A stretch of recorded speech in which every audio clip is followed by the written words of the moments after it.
tħabbru d-dettalji għal-mixja tal-President ta' din is-sena.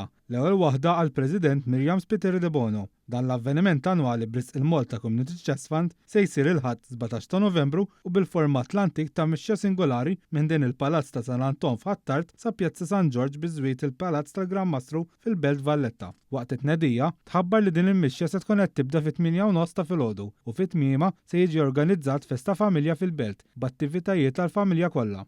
Bħalma jiġri kull sena lan ta' dan kollu li jinġabru fondi biex jintużaw għal kawżi ġusti. F'kummenti li tatna, il-President Spiteri de Bono irringrazzjat lil dawk kollha li taw jew se jagħtu l-għajnuna tagħhom f'din il-ħidma. Il-karus tal-komunità li qiegħed hemm biex min ikollu bżonn u jitlob l-għajnuna aħna nkunu nistgħu nagħtu ilu.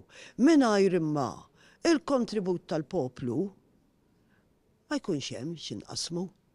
Meta it-tbatija issa jħilna biex intafuha.